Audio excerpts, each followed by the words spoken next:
Hello students, আজকে আমরা class 12-এর modern ফিজিক্সের অন্তর্গত কোয়ান্টাম তত্ত্ব নিয়ে আলোচনা করব। মডার্ন ফিজিক্সের যে পোর্শনগুলো আমাদের পড়তে হয় তার মধ্যে প্রথমে আছে কোয়ান্টাম তত্ত্ব। কোয়ান্টাম তত্ত্বের সাহায্য নিয়ে photoelectric effect, X-ray spectra, Bohr's atom model, wave particle duality এবং তারপর নিউক্লিয়ার ফিজিক্স। নিউক্লিয়ার ফিজিক্সের পর সেমিকন্ডাক্টর, ট্রানজিস্টার আর সবশেষে আছে কমিউনিকেশন। এই মোটামুটি মডার্ন ফিজিক্সের অন্তর্গত আমাদের সিলেবাস। আজকের আলোচ্য বিষয় কোয়ান্টাম তত্ত্ব। কোয়ান্টাম তত্ত্ব সম্পর্কে প্রথমে আলোচনা করতে গেলে বেশ কয়েকটা জিনিস আমাদের মনের মধ্যে বা মাথার মধ্যে রাখতে হয়। প্রথমে সেগুলো একটু আলোচনা করা যাক। এখানে আমি যে ফান্ডামেন্টাল পার্টিকেলগুলো আমরা পড়েছি, ইলেকট্রন, প্রোটন এবং নিউট্রন, তাদের মাস, তাদের আধানের প্রকৃতি এবং আধানের পরিমাণ এবং ইলেকট্রন প্রোটনের যে রেডিয়াস আমরা ক্যালকুলেট করেছি সেগুলোকে টেবিল আকারে লিখে রেখেছি, কারণ এগুলো প্রায়শই আমাদের কাজে লাগে। We use this in every times of modern physics calculations. So we write it here as a table: mass, charge and radius of electrons, proton and neutrons, all the fundamental particles of an atom. তো প্রথমে quantum তত্ত্ব আলোচনা করার পূর্বে আমরা ছোট ছোট করে কতগুলো জিনিস এক এক করে আলোচনা করি। প্রথমে রেস্ট মাস। রেস্ট মাস বলতে কি বোঝায়? According to theory of relativity of Einstein, আমরা জানি যে কোনো পদার্থের ভর তার গতিবেগের উপর নির্ভরশীল। কেমনভাবে নির্ভরশীল? আইনস্টাইনের যে দেওয়া সূত্র সেটা একটু লিখে দিই, তাহলে তোমরা বুঝতে পারবে।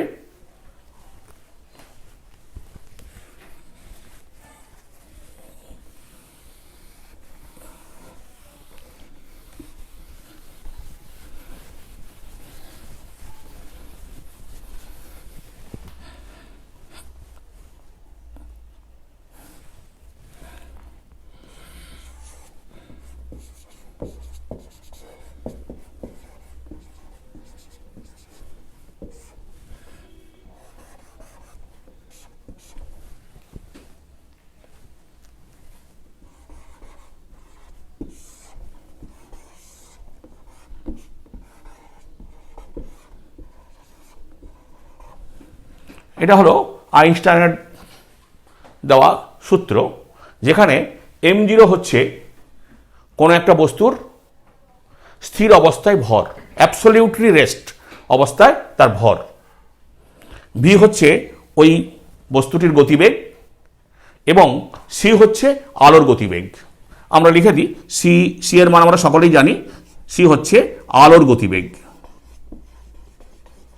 Velocity of light. এই সূত্র থেকে আমরা দেখতে পাচ্ছি যে যদি কোনো বস্তু বা যদি কোনো কণা ভি গতিবেগে চলে তাহলে তার ভর হবে m0 ডিভাইডেড বাই √1 - v² অর্থাৎ যদি v = c হয়, v = c হয়, তাহলে এই বস্তুটির ভর হয়ে যাবে অসংজ্ঞাত। দেখে নাও, v = c বসাও, 1 - 1 0, তাহলে v মাস = ইনফিনিটি। আলোর গতিবেগে যখন কোনো বস্তু ছুটতে থাকবে, আলোর গতিবেগ নিয়ে যখন কোনো বস্তু ছুটতে থাকবে তখন সেই বস্তুটির ভর হয়ে যাবে অসীম, বা অসংজ্ঞাত। আইনস্টাইন বলেছিলেন যে তখন এই ভরটি সম্পূর্ণরূপে শক্তিতে রূপান্তরিত হবে। তো আমরা বলতে পারি যখন কোনো একটা বস্তু কোনো নির্দিষ্ট নির্দেশতন্ত্রের সাপেক্ষে একদম স্থির অবস্থায় থাকবে, অর্থাৎ v=0 হবে, তখন বস্তুটির যে ভর, সেই ভরকে আমরা বলবো বস্তুর বিরাম ভর অর্থাৎ রেস্ট মাস। নিশ্চয়ই অসুবিধা কিছু থাকার কথা নয়, নিশ্চয়ই তোমরা বুঝতে পেরেছো। Number 2,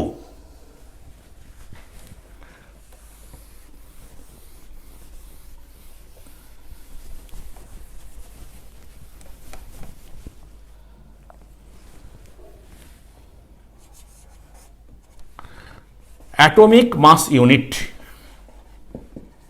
atomic mass unit, atomic mass unit, এটাকে অনেকে AMU দ্বারা প্রকাশ করে অথবা ইউ দ্বারাও প্রকাশ করা হয়।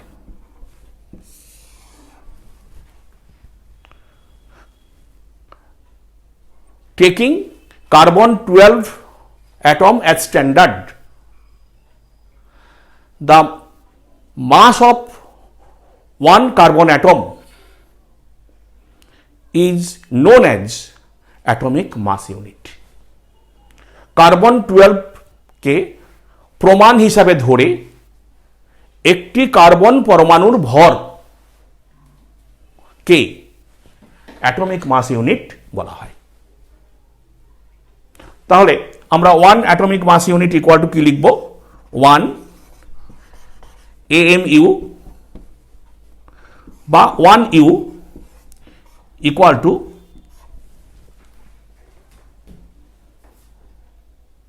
না, আমরা মনে হয় সংজ্ঞাটা একটু ভুল বলেছি, বাবু একটু কেটে দাও, আরেকবার।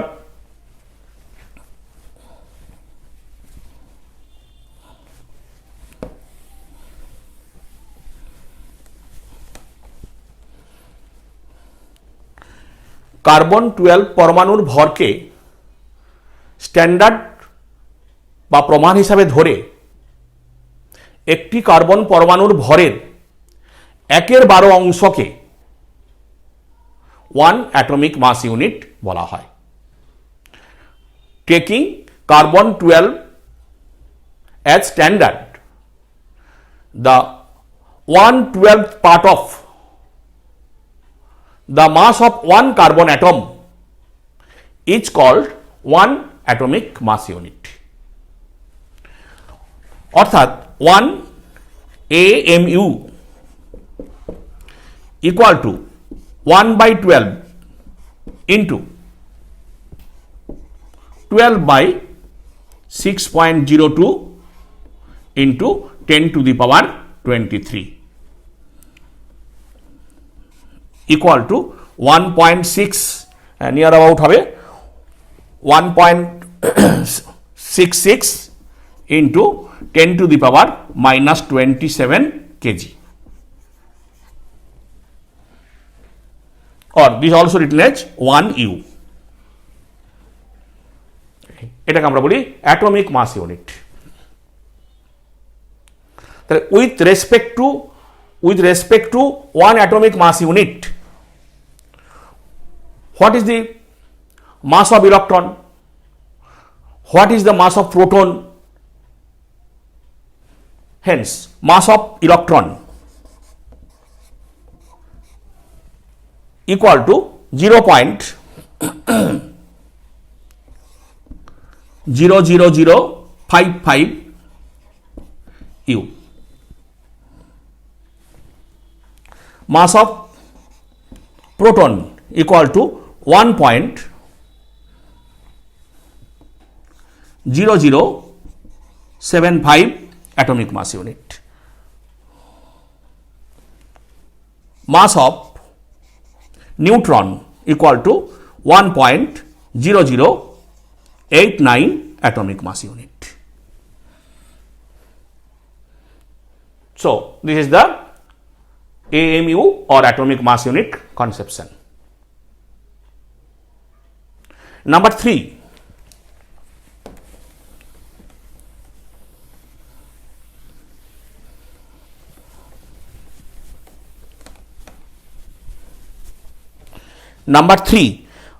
mass energy equivalence. Mass energy equivalence.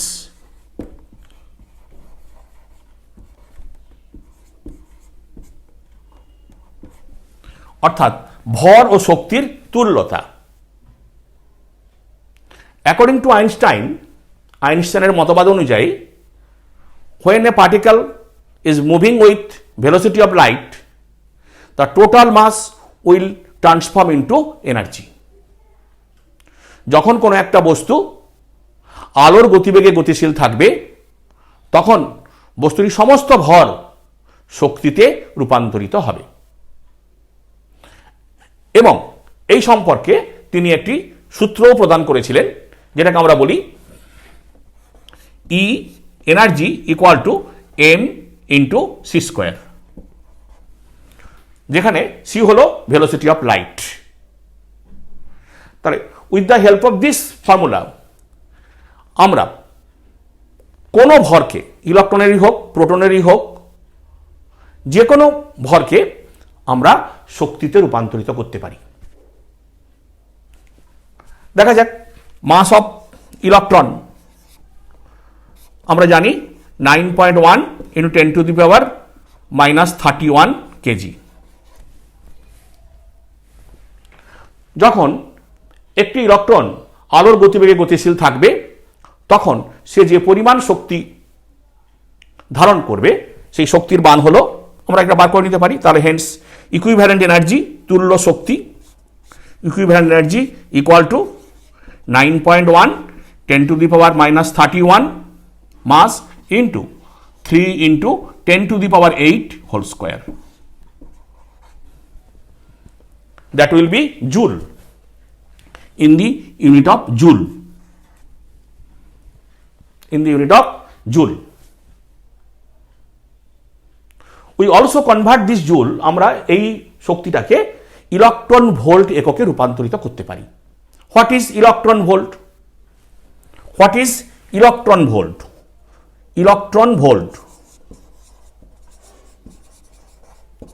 What is electron volt or EV? It is the unit of energy. It is the unit of energy. এটা শক্তির একক। When an electron moves through electric field of 1 volt potential, it will gain an energy which is known as 1 electron volt. যখন কোনো একটা electron 1 volt বিভব পার্থক্যযুক্ত তড়িৎ ক্ষেত্রের মধ্য দিয়ে গতিশীল থাকবে,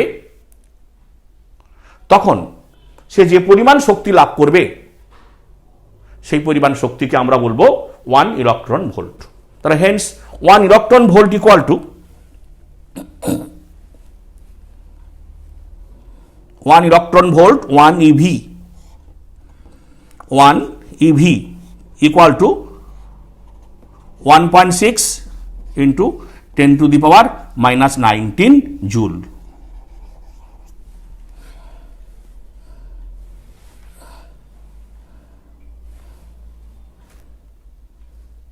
ঠিক আছে। and 1 million electron volt, এটা higher unit, 1 MeV equal to 10 to the power 6 10 to the power 6 electron volt. 1 million electron volt equal to 10 to the power 6 electron volt. Then we convert this energy, অর্থাৎ আমরা এই ইলেকট্রনের ভর, যাকে আমরা শক্তিতে রূপান্তরিত করতে চেয়েছিলাম, সেই শক্তিটাকে আমরা এখন ইলেকট্রন ভোল্ট এককে প্রকাশ করতে পারি।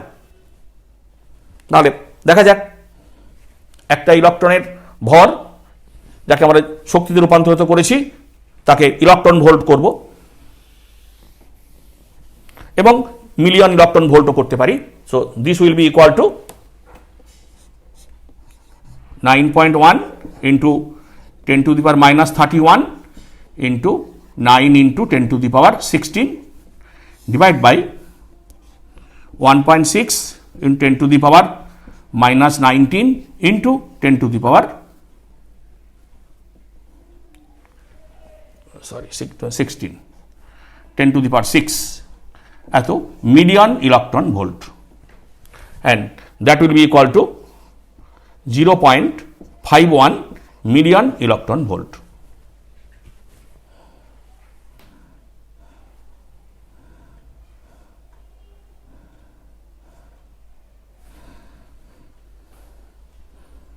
হ্যাঁ, ঠিক আছে।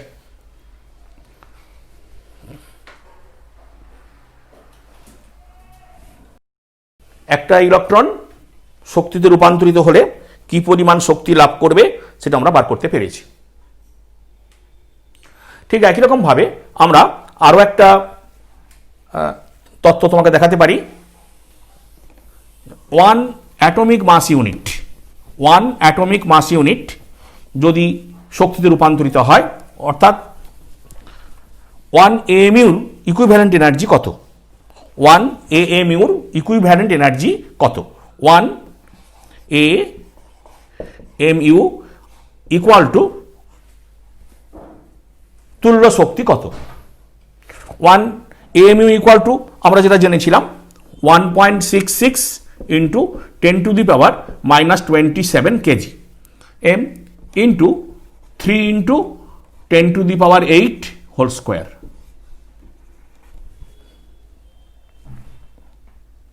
এটা হলো joule divided by 1.6 into 10 to the power minus 19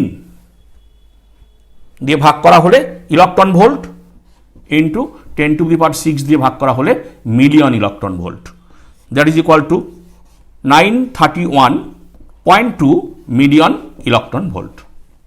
খুব ইম্পর্টেন্ট ফর্মুলা, আমাদের অনেক সময় কাজে লাগবে, একটু ভালো করে মনে রাখতে গেলে সুবিধে হয়। মাস এনার্জি ইকুইভ্যালেন্স এটাও আমাদের সিলেবাসের মধ্যে আছে, আমাদের প্রবলেম করতে গেলে অনেক সময় এটা কাজে লাগে। এই তত্ত্বগুলোকে কাজে লাগিয়ে আমরা এবারে আমাদের যে থিওরি পোর্শন সেটাকে আমরা আলোচনা করব। প্রথমে আমাদের আলোচনা করতে হবে photo electric effect.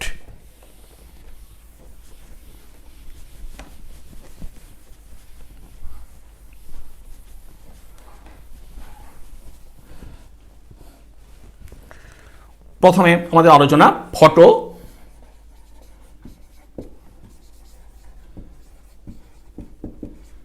Electric effect.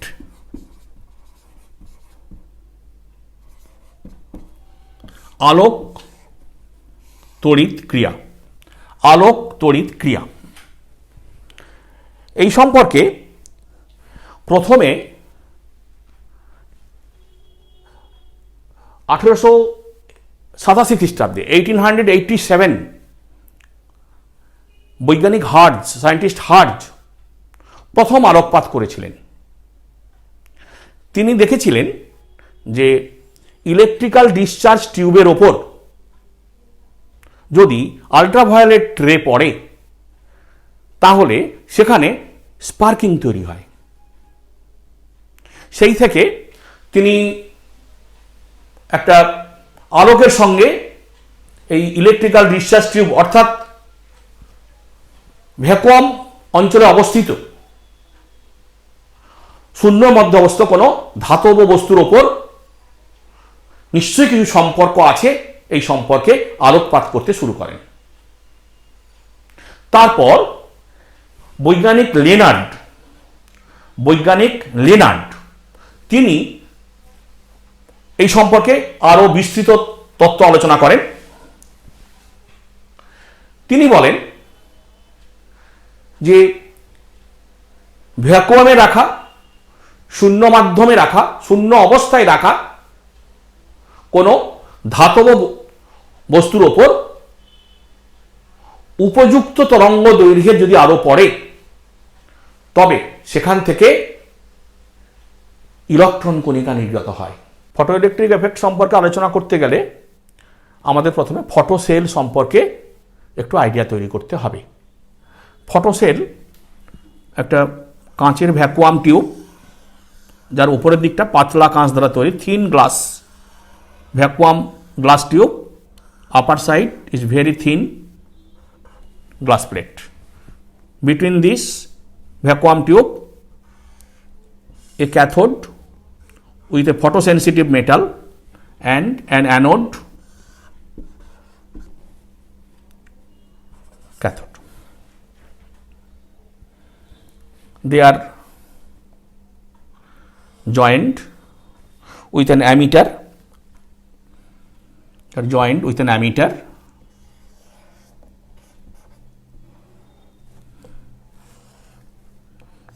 With a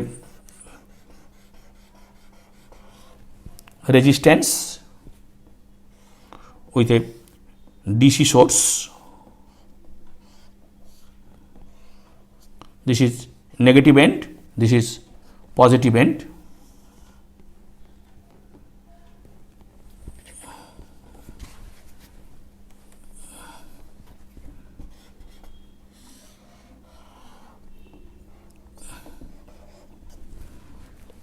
Like this. Hence, normally we have no any current because here is a gap. এখানে গ্যাপ থাকার জন্য আমরা স্বাভাবিকভাবে কোনো তড়িৎ প্রবাহ পাবো না। But when suitable wavelength of light incident on the glass plate, on the tube, suitable wavelength of light incident on the tube, then we have a deflection in the ammeter. That is, current will flow through this circuit. So this current is called photoelectric current, and the effect is called photoelectric effect, and the system or device is called photoelectric cell. This is photosensitive metal. Now we have some characteristics of this photoelectric cell or photoelectric current. আমরা এর কতগুলো বৈশিষ্ট্য পেতে পারি। কি কি বৈশিষ্ট্য, characteristics কি হতে পারে? Number 1, the photoelectric current is directly proportional to intensity of light. আলোকের তীব্রতা যদি বাড়ে তাহলে ফটোইলেকট্রিক কারেন্ট বৃদ্ধি পায়।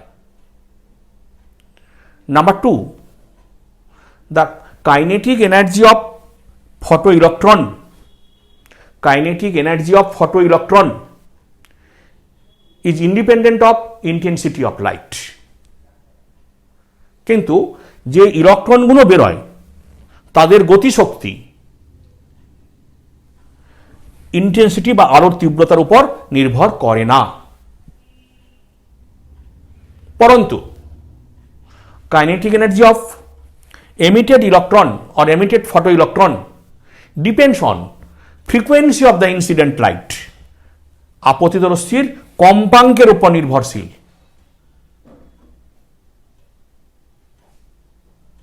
Also, we have another characteristics. When light incident on cathode plate, that is on photosensitive metal, there will be a minimum wavelength or minimum frequency of light is required. Sorry, there is a minimum frequency of light is required, below which no electrons are emitted out. আরেকটা বৈশিষ্ট্য দেখা যাচ্ছে যে ক্যাথোডের ওপর অর্থাৎ ফটোসেনসিটিভ ধাতুর ওপর আলো পড়লে যে ইলেকট্রনগুলো নির্গত হবে সেখানে ওই ইলেকট্রন নির্গত করার জন্য একটা ন্যূনতম কম্পাঙ্কের আলোর প্রয়োজন। তার থেকে কম কম্পাঙ্কের আলোক কোনো ইলেকট্রন নির্গত করতে পারবে না।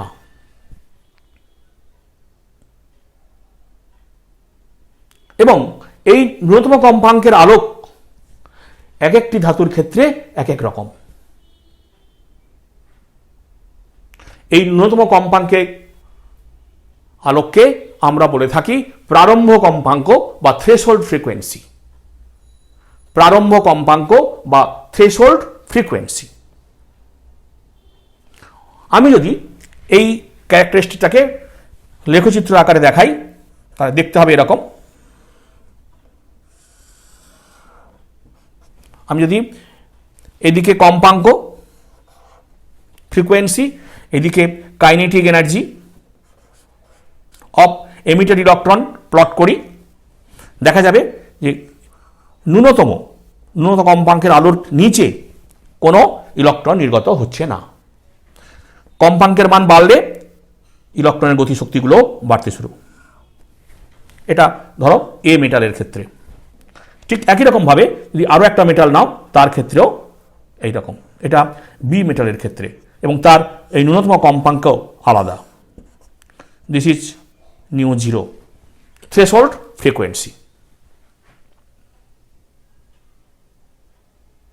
এছাড়া আরও একটা ক্যারেক্টারিস্টিক দেখা গেল যে ফটোসেনসিটিভ ধাতুর ওপর আলো পড়লে তড়িৎ প্রবাহ হচ্ছে,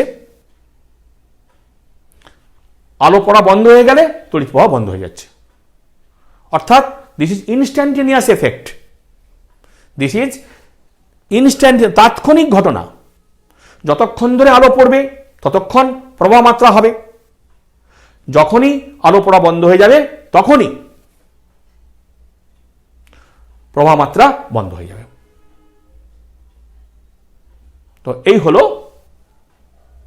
আলোক তড়িৎ কোষের ক্যারেক্টারিস্টিক্স বা বৈশিষ্ট্য। আমাদের এই বৈশিষ্ট্যগুলোকে আলোর তত্ত্ব দিয়ে ব্যাখ্যা করতে হবে। কিন্তু আমরা যারা ফিজিক্স পড়াশোনা করি, যারা ফিজিক্স নিয়ে গবেষণা করি, তারা ক্লাসিক্যাল তত্ত্ব দ্বারা মানে পুরনো তত্ত্ব দ্বারা এই ফটো ইলেকট্রিক এফেক্টের যে ক্যারেক্টারিস্টিক্স পেলাম এগুলোকে ব্যাখ্যা করতে পারিনি বা পারা যায় না। অর্থাৎ classical wave theory photo electric effect characteristics ব্যাখ্যা করতে পারে না। যেমন খুব ছোট্ট দু একটা ঘটনা বলি। যখন কোনো ধাতুর উপর আলো পড়বে, তরঙ্গ আকারে পড়বে, এটা একটা কন্টিনিউয়াস এফেক্ট, একটা নিরবিচ্ছিন্ন প্রক্রিয়া। সুতরাং সেই আলো ওই ধাতুর দ্বারা শোষিত হবে। সেই শোষিত আলো ধাতুর পরমাণুর ইলেকট্রনগুলোকে উত্তেজিত করবে এবং তারপর সেখান থেকে ইলেকট্রন বেরোবে। Firstly, when light incident on the metal plate will absorb that light, but light incident on the metal as a wave, so it is a continuous effect. After absorbing the light, the atoms of the metal plate will excited and then electrons will emitted out. So it is a lengthy process. এটা একটা সময় সাপেক্ষ ঘটনা। But we have in the photocell, আমরা ফটোসেলে কি পেলাম? It is an instantaneous effect. আলো পড়লে তড়িৎ প্রবাহ হবে, আলো বন্ধ হয়ে গেলে তড়িৎ প্রবাহ বন্ধ হয়ে যাবে।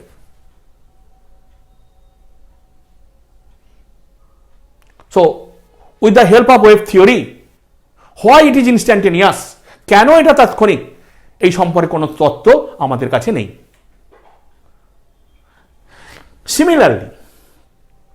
সিমিলারলি আমরা দেখলাম আলোক তড়িৎ ক্রিয়ার জন্য একটা ন্যূনতম কম্পাঙ্কের আলোর প্রয়োজন a minimum frequency of light is required, below which no electrons are emitted out. যে কম্পাঙ্কের নিচে কোনো ইলেকট্রন নির্গত হবে না। এর কারণ কি, এটাও কিন্তু আমরা আমাদের ক্লাসিক্যাল তত্ত্ব দ্বারা অর্থাৎ ক্লাসিক্যাল ওয়েভ থিওরি দ্বারা ব্যাখ্যা করতে পারিনি। So these are the limitations of classical wave theory. সনাতন বা পুরনো যে তরঙ্গ তত্ত্ব তার এগুলো লিমিটেশন, সীমাবদ্ধতা।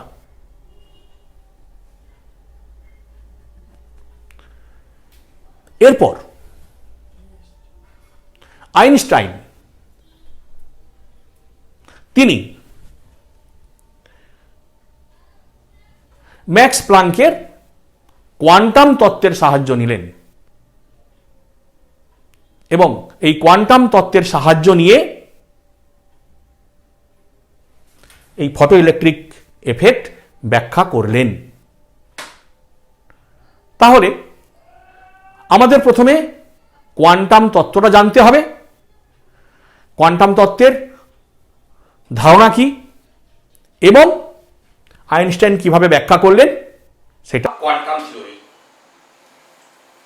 ম্যাক্স প্লাঙ্ক যা বলেছিলেন, ম্যাক্স প্লাঙ্ক বলেছিলেন any kind of radiation consist of some particles. যে কোনো প্রকার বিকিরণ ক্ষুদ্র ক্ষুদ্র কণিকার স্রোত, and these particles are known as quanta. তিনি এই কণাগুলোকে কোয়ান্টা নামে নামকরণ করেছিলেন। and each quanta possesses some energy. প্রত্যেকটি কোয়ান্টা কিছু পরিমাণ শক্তি ধারণ করে থাকে। he also deduced this energy. তিনি এই শক্তির মানটাও বার করেছিলেন এই সূত্রের মাধ্যমে। Energy E equal to h into nu, যেখানে nu is the frequency of radiation, or this may be written as c by lambda, where lambda is the wavelength of radiation, and h is the Planck's constant. h হলো প্লাঙ্কের ধ্রুবক, Planck's constant. তিনি এরকম একটি তত্ত্ব বলেছিলেন। অর্থাৎ কৃষ্ণ বস্তুর বিকিরণ, ব্ল্যাক বডি রেডিয়েশন, এই তত্ত্বটাকে ব্যাখ্যা করতে গিয়ে তিনি এইরকম একটি নতুন তত্ত্বের আবিষ্কার করেছিলেন এবং এই তত্ত্বটাকে বলা হয় কোয়ান্টাম থিওরি। এই সঙ্গে তিনি আরো বলেছিলেন, হি অলসো কনক্লুডেড দ্যাট, তিনি আরো বলেছিলেন when and radiation is traveling from one point to another, then the particles moves from first point to second points with bundles to bundles. অর্থাৎ যখন কোনো একটা তরঙ্গ এক জায়গা থেকে আরেক জায়গায় যায় তখন ওই তরঙ্গের কণাগুলো, তরঙ্গের সঙ্গে যুক্ত কণাগুলো ঝাঁকে ঝাঁকে এক জায়গা থেকে আরেক জায়গায় স্থানান্তরিত হয়। These bundles are called energy packets.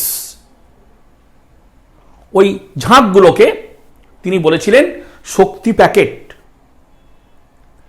In a packet, the number of particles, number of quantas may vary, but all the particles are of same frequency. তিনি বলেছিলেন যে কোনো একটা শক্তি প্যাকেটের মধ্যে অর্থাৎ কোনো একটা ঝাঁকের মধ্যে কণার সংখ্যা পরিবর্তন হতে পারে কিন্তু প্রত্যেকটি কণার কম্পাঙ্ক একই থাকবে।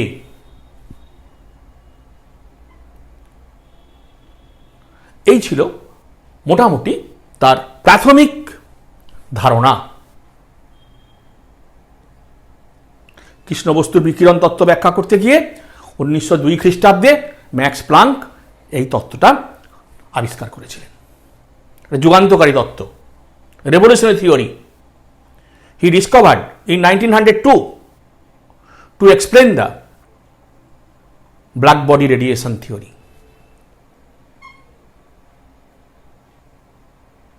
After that, এরপর 1905 খ্রিস্টাব্দে in 1905 Einstein with the help of this quantum theory, এই কোয়ান্টাম তত্ত্বের সাহায্য নিয়ে he concluded that, তিনি বললেন, light is also an electromagnetic radiation, আলোক এক প্রকার তড়িৎ চুম্বকীয় বিকিরণ।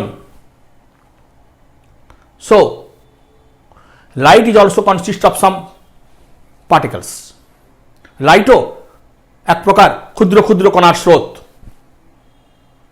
And this particles are known as photon, তিনি সেই কণাগুলোর নামকরণ করলেন photon. Also, each photon possesses some energy with the help of this same formula E equal to h nu. তিনি এটাও বললেন যে প্রত্যেকটি ফোটন কণা নির্দিষ্ট পরিমাণ শক্তি ধারণ করে এই E equal to h nu এই সূত্রের মাধ্যমে।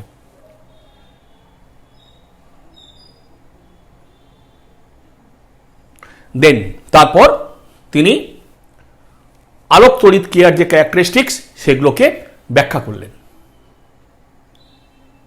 He explained the photoelectric characteristics effect with the help of this quantum theory.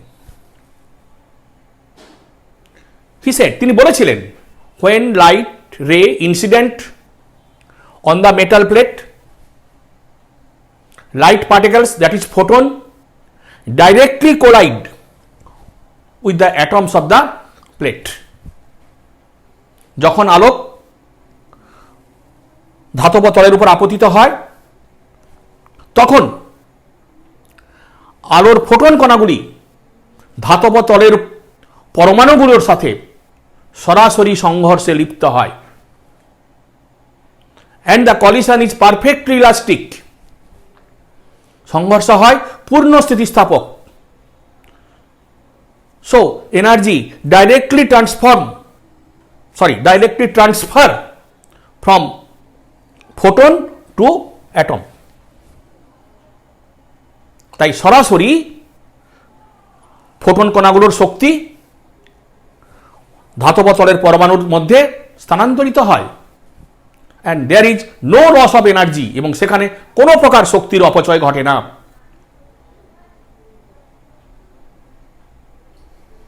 At the same time, সাথে সাথে তিনি এটাও বলেছিলেন, as the electrons of an atom is directly bound to their nucleus, কোন পরমাণুর ইলেকট্রনগুলো তার নিউক্লিয়াসের সাথে সরাসরি আবদ্ধ, সরাসরি আকর্ষণ বল দ্বারা যুক্ত। তাই তাদেরকে বার করে আনতে হলে আমাদের ওই বন্ধন শক্তি অপেক্ষা বেশি শক্তি প্রয়োগ করতে হবে। He also suggested that electrons are directly bound to their nucleus. So, to emit an electron, we have to supply energy more than this binding energy.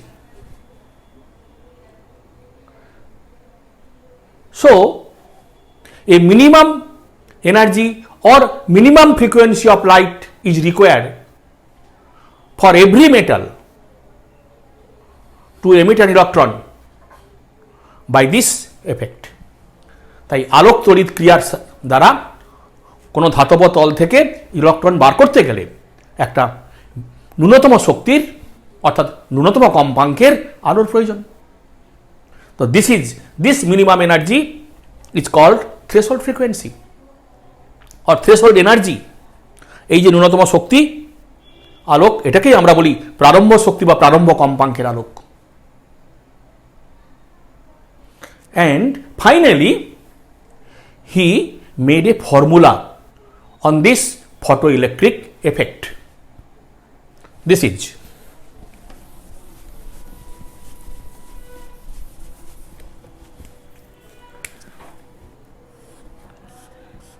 E is the energy of incident light minus W0, which is known as work function of the metal, that is the minimum energy required to emit an electron from the metal surface, which is known as work function of the metal. When E greater than W0, then the excess energy will be emitted out of the electron. তাহলে এদের যে অতিরিক্ত শক্তিটা সেটা ওই electron দ্বারা এই গতিশক্তি রূপে নির্গত হবে। This is the emitted kinetic energy of electron. Or this also may be written as E equal to h nu, where nu is the frequency of photon, frequency of light, minus E equal to h nu, where nu zero is the threshold frequency, and that will be equal to half m v max square, or h nu minus nu zero equal to half m v max square. This is known as Einstein's photoelectric equation. Einstein's photoelectric equation, আইনস্টাইনের আলোক তড়িৎ সমীকরণ। From this equation, এই সমীকরণ থেকে আমরা আরো দুটো তত্ত্ব আলোচনা করতে পারি।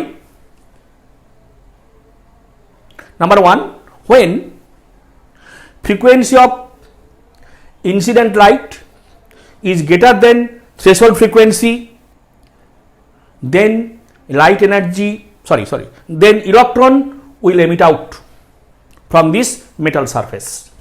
যখন আপতিত শক্তির কম্পাঙ্ক, আপতিত আলোকের কম্পাঙ্ক প্রারম্ভ কম্পাঙ্ক অপেক্ষা, ধাতুর প্রারম্ভ কম্পাঙ্ক অপেক্ষা বেশি, তখনই ইলেকট্রনগুলো নির্গত হবে। and the kinetic energy of emitted electron, এবং এই নির্গত ইলেকট্রনগুলোর কাইনেটিক এনার্জি গতিশক্তি may vary from 0 to maximum value. এই নির্গত ইলেকট্রনগুলোর গতিশক্তি শূন্য হতে পারে, আবার শূন্য থেকে যে কোনো সর্বোচ্চ মানের হতে পারে। নিউ এবং নিউ জিরো সমান হলে শূন্য, বা তার থেকে যে কোনো সর্বোচ্চ মানের হতে পারে। কিন্তু if nu less than nu zero, আপতিত কম্পাঙ্ক যদি প্রারম্ভ কম্পাঙ্ক অপেক্ষা কম হয়, no electron will be emitted out, কোনো ইলেকট্রন নির্গত হবে না, whatever may be its intensity, তার প্রাবল্য যতই হোক না কেন।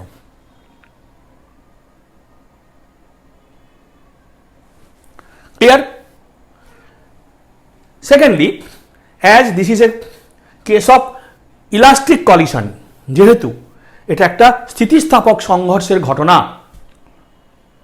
So in that case no energy will loss, তাই এই ঘটনায় কোনো শক্তিক্ষয় হয় না, ফলে নো টাইম উইল ইলাপস, এখানে সময়েরও কোনো অপচয় ঘটে না।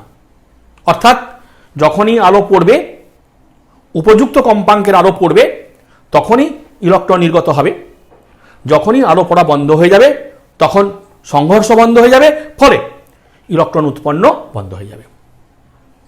তাই it is a instantaneous effect. এটি একটি তাৎক্ষণিক ঘটনা। ক্লিয়ার? আইনস্টাইন এইভাবে ফটো ইলেকট্রিক ক্যারেক্টারিস্টিকগুলোকে ব্যাখ্যা করলেন। নিশ্চয়ই বোঝা গেছে। সর্বশেষে আমরা আরেকটি ছোট্ট জিনিস আলোচনা করে এই চ্যাপ্টার শেষ করব, মানে ফটো ইলেকট্রিক এফেক্ট শেষ করব। চ্যাপ্টার 1 নয়, ফটো ইলেকট্রিক এফেক্টটা শেষ করব। ধরা যাক এইটা একটা ফটো ইলেকট্রিক সেল, এটা ক্যাথোড কাম ফটোসেন্সিটিভ মেটাল, এটা anode,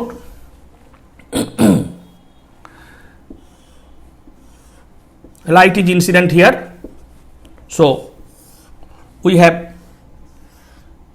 current in the external circuit, আমরা বাইরের যে সার্কিটে প্রবাহ মাত্রা পাচ্ছি। Now we apply the potential negative at the anode. আমরা অ্যানোডে আমি নেগেটিভ পোটেনশিয়াল অ্যাপ্লাই করলাম। Now we applied a negative potential at the anode.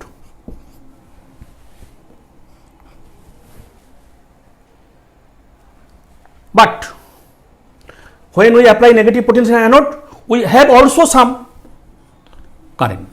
তখন কিন্তু কিছু পরিমাণ কারেন্ট আমরা দেখতে পাব। Because the electron emitted from this metal plate have some greater kinetic energy. এখান থেকে যে ইলেকট্রনগুলো বেরোচ্ছে তাদের কিছু কিছু ইলেকট্রনের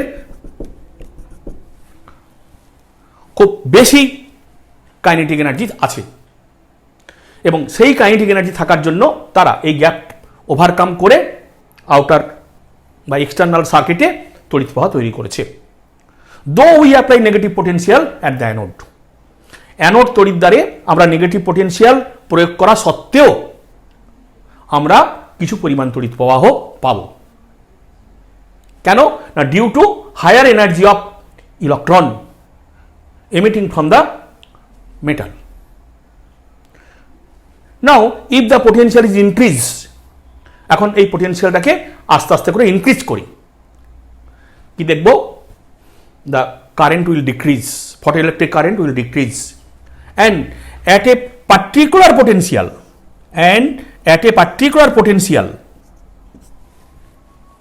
the current will be zero, photoelectric current will be zero. That means the maximum kinetic energy of emitted electron will neutralize by this negative energy. এই negative পোটেনশিয়ালের জন্য যে এনার্জি তৈরি হয়েছে সেটা এই সর্বোচ্চ গতিশক্তির সঙ্গে ইকুয়াল অ্যান্ড অপোজিট হয়ে গেছে, তাই তখন কোনো তড়িৎ প্রবাহ হচ্ছে না, অর্থাৎ কোনো ইলেকট্রন এই ক্যাথোড থেকে অ্যানোড তড়িৎদ্বারে আসতে পারছে না। This potential is called stopping potential of that metal surface or of that incident light. So we have, this is called stopping potential, nivritta vibhav, stopping potential.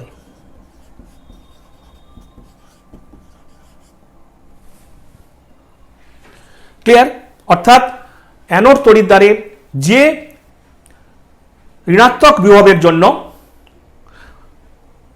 বহির্বর্তনীতে আলোক তড়িৎ প্রবাহ মাত্রা শূন্য হবে, সেই বিভবটাকে আমরা বলবো আপতিত আলোক রশ্মির জন্য ওই ধাতুর stopping potential.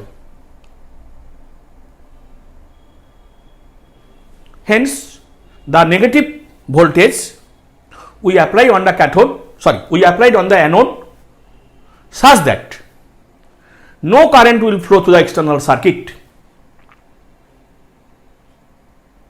This potential is known as stopping potential of the metal surface due to this incident light.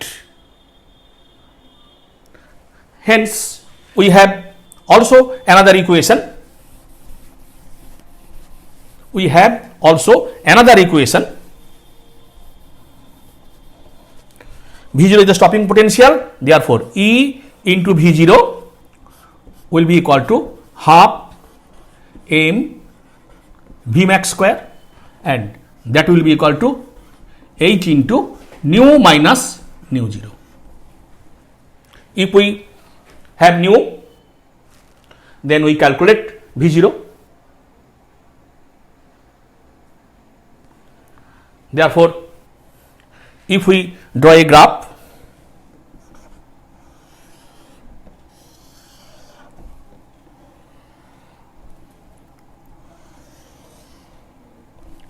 this is the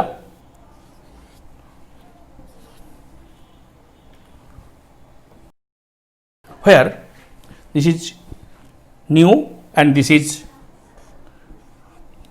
V0. Therefore, we have V0 equal to H by U into nu minus W0 by E. Hence, the slope of this graph theta, that is tan theta, slope of this graph tan theta will be equal to H by E, and this value, that is W0 divided by E. This is the nature of the graph. And also finally this stopping potential, and also finally this stopping potential depends on the frequency of the incident light, but not on the intensity of the incident light. This should be explained also with the help of two graphs. Now, if we draw a graph, this is stopping potential and this is photoelectric current.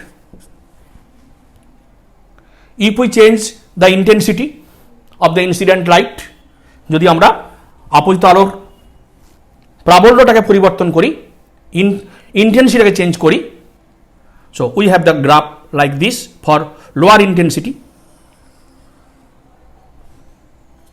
and for if the intensity is greater, then also like this. This is minus V0, stopping potential remains same for different intensity. Let this is E1, this is E2 greater than E1.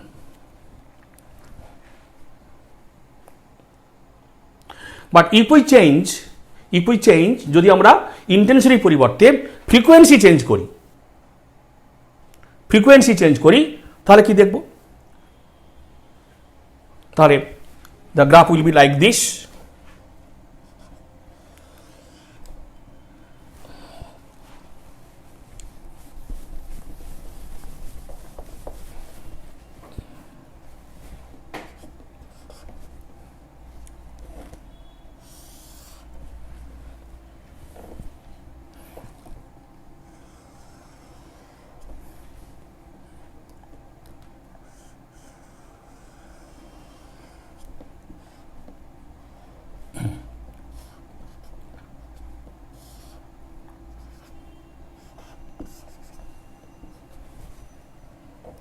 This is for lambda 1, this is for lambda 2, and lambda 1 greater than lambda 2. So from these two graphs we may conclude, আমরা সিদ্ধান্ত করতে পারি যে stopping potential depends on frequency of the incident light, not on the intensity of the incident light. Thank you. আমরা photoelectric effect আলোচনা করতে পেরেছি। তোমরা ডিটেলসে পড়ো। আশা করি প্রবলেম নেই। যদি কোনো প্রবলেম থাকে, কোনো জায়গায় কোনো বোঝার অসুবিধা থাকে, আমাকে তোমরা কমেন্ট বক্সে জানাও। সাবস্ক্রাইব করো। আমার ফোন নাম্বার এবং ইমেল নাম্বার দেওয়া রয়েছে, আমার সঙ্গে যোগাযোগ করতে পারো।